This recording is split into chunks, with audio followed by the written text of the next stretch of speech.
control the vertical.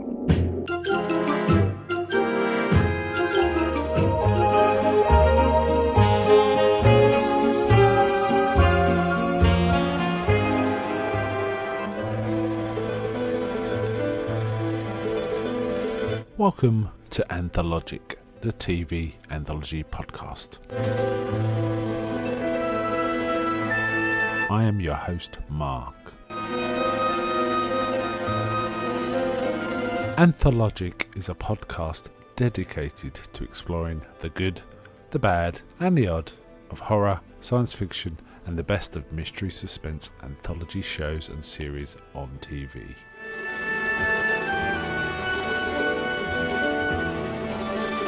Join me as we slip through the cracks of reality to approach the extremes of experience, where we can peruse the stories and art of a sinister fairground of strange and wonderful rides.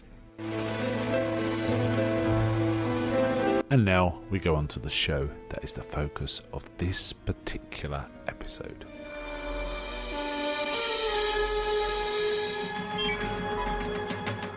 Welcome to this episode of Anthology with your host Mark. Now, I did a show a couple of weeks back talking about the first episode of a new show on Netflix called Love, Death and Robots, called Sonny's Edge.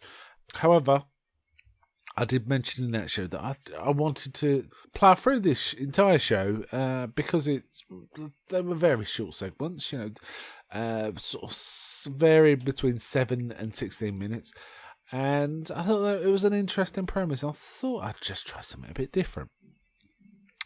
Now, just to recap, this is an animated series, mostly animated. I mean, there are a few live action segments with animation still in them, but the animation form is is different between each episode, and the whole feel of it is kind of reminiscent, deliberately, of a movie called Heavy Metal. That was a 1981 animated movie based on a comic book called Heavy Metal, which consisted of various stories. Now, the creative some of the creative forces involved in this series was people like David Fincher, the director David Fincher, famous from Seven and so on, and Tim Miller, who I think was involved with, he directed Deadpool, and it was a deliberate homage, a sort of extension of that kind of feel. Now, that kind of feel was kind of based in the 70s and has the issues you'd expect from something from the 70s involving sort of fantasy elements, those fairly sort of juvenile sexual sort of angles and stuff, and that propagates through into this show, and I think the stuff's been written about some of the issues that this particular series has because of that, but I'm not really paying attention to that. What I'm going to do here is kind of just quickly go through the 18 episodes without spoilers, just tell you what they're, the sort of tone and the nature of them without giving it away, and just give you my opinion on them. Now, like any good anthology series, the best anthology series anyway, some of these are action, some of them are horror, some of them are heavy drama, some of them are comedy, some are silly comedy, and so on and so forth.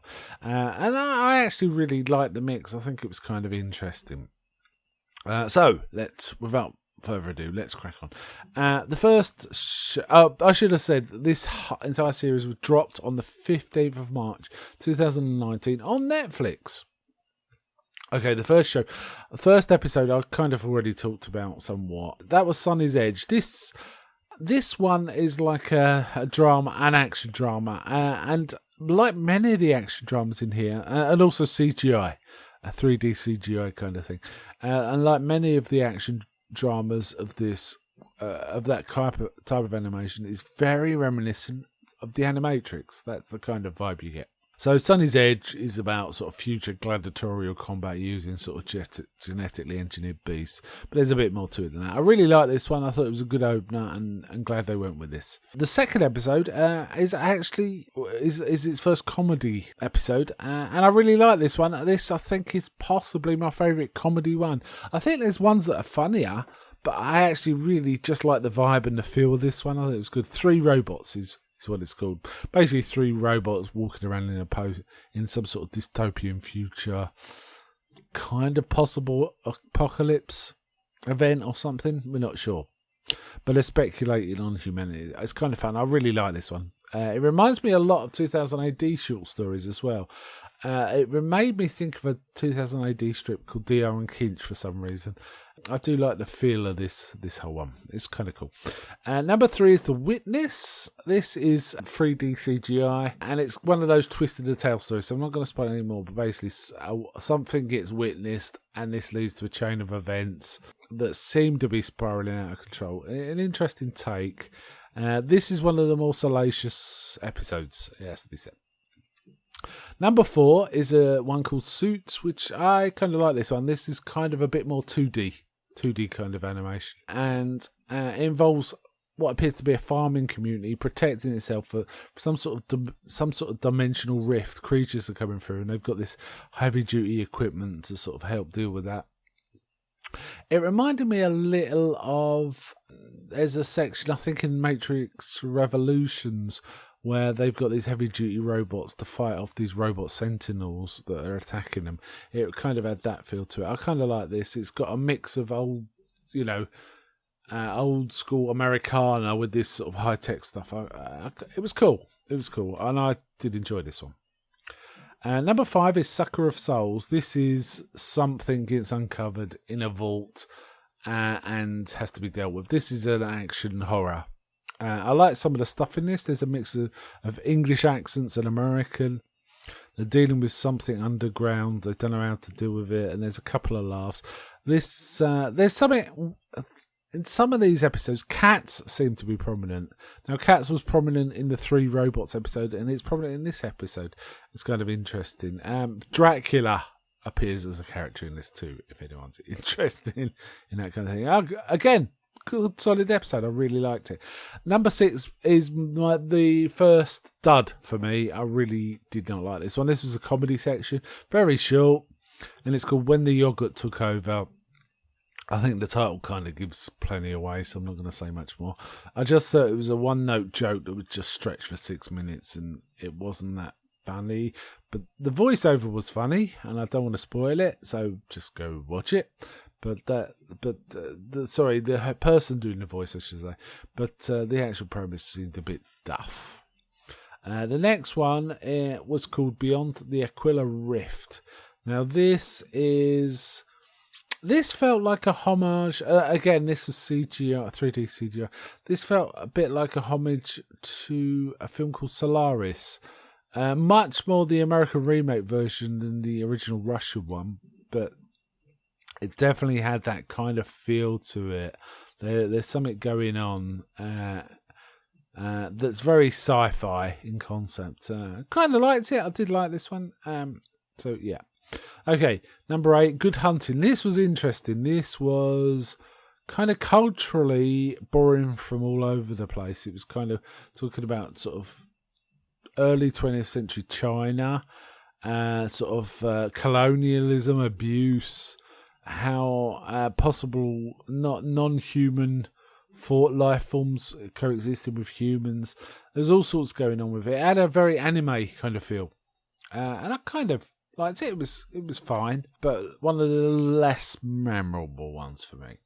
The 9th episode was called The Dump. This is basically a guy living in a dump, and someone comes to visit him who's like a sort of capitalist who wants to like destroy the dump and like move him on, but events change, which mean that doesn't happen. It's kind of fun. It's kind of semi-comic, but semi-horror, and kind of works quite well. Number 10 was called Shapeshifters. This is a kind of action with a horror elements. It was very graphic, very bloody. Basically, werewolves working with the military in like Gulf areas of operations. Werewolves can sort of detect things that sort of normal humans and tech can't. So it was kind of interesting. I think it should have been called Dog Soldiers because they kept calling the werewolf guys dog soldiers in this, but maybe they didn't want to confuse it with that movie, but it's called Shapeshifters. Yeah, I like pretty much all of the action ones in this series, and this was no disappointment. Number 11 was called Helping Hand. 10 minutes long. It's basically a woman solving, finding herself in trouble in space, and she has to deal with it. It reminded me a bit, it was a bit like an extension of the movie Gravity with Sandra Bullock. There was elements of that to it. This is a punchier version of that kind of thing. It was fun. Number 12 was called Fish Night, and basically it's a father and son witnessing something weird in the desert one night. Yeah, I thought this was like a bit one note and a bit weak. This was not one of my favourites. It was okay. It was kind of pretty to look at, but yeah, it didn't really go anywhere, really. Number 13, appropriately called Lucky 13, was really cool. It reminded me of really good elements of Starship Troopers, both the movie and the sort of CGI show, and I really liked it. They were talking about this ship that was used in conflict, which was called Lucky 13. I really liked this one. I thought it was punchy. It's one of my favourites. I think, I've already said the first two I've talked about I really like, but this one I really thought was solid. Lucky 13. Number 14 was episode 14, or episode part, whatever. Zimmer Blue. Yeah, this was okay. There was like a message in there. There was the nature of celebrity, perhaps the nature of creativity. I thought it was okay. That's about as high as I'd describe this one. Number 15 was Blind Spot. This is a full-out, balls-out action sort of cyberpunk kind of story. Mad Max, that kind of thing, but even more extreme. It was very 2000 AD at its best. I did enjoy this one. It was shallow as a puddle, but it was kind of fun, and I did enjoy it quite a bit. It didn't get me emotionally the way, say, Lucky 13 did, but it was a lot of fun and worth watching. Number 60 was interesting. Not what I was expecting at all from this series so far. This was called Ice Age. Now, this is mostly real world. And it stars Mary Elizabeth Winstead and Topher Grace as a couple in an apartment. And they open their freezer one day looking for ice so they can have a drink. And they discover something very odd in their freezer, and which is animated. And it was kind of fun from that point of view. Not great. Okay, it didn't outstay its welcome. It's 10 minutes long. It should definitely not been any longer than that. So it was okay. But you kind of find out. No, I'm not going to say anymore because I won't spoil it. Number 17, I really quite like this one. This was a comedy one called Alternate History. It was basically, it was representing like an alternative history app that would allow users to replay histories to suit themselves, just to sort of explore history. But it was done for purely comic effect, and it basically, you're in demo mode in this particular episode, and they're demoing different things that may have happened if Hitler had followed a different path. Now that sounds a bit grim, but it is fully comic, and sort of showing you, if Hitler had died here, what would have happened? If this had happened, what had happened? And it's kind of fun. It's adult again, but it is kind of fun. And then it ends with a final thing, sort of suggesting different ways you can explore history by changing it.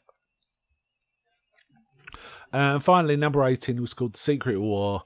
And again, is an action sort of CGI thing set in sort of Russia, Red Army hunting down weird demons in the forests. So we get a bit of backstory about why these demons are out and why they're being hunted and stuff like that.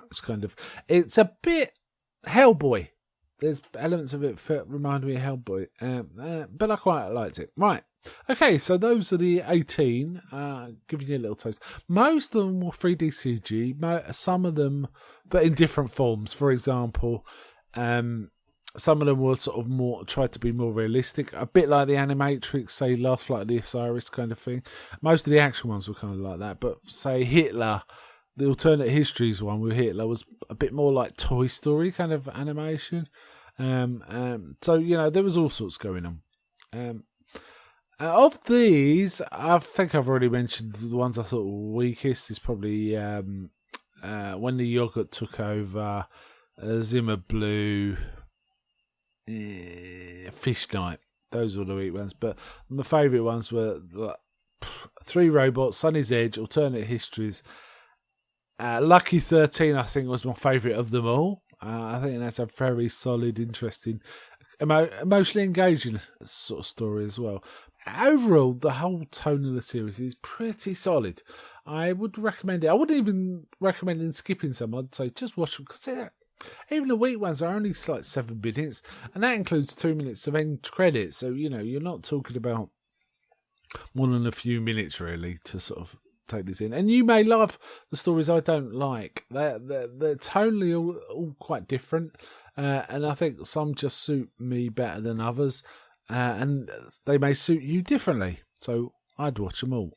This is a big recommend this series. I think Love, Death and Robots is I'm hoping there'll be more seasons of this. I really, really liked it. So so I think that winds this up. And may I ask, is anybody out there?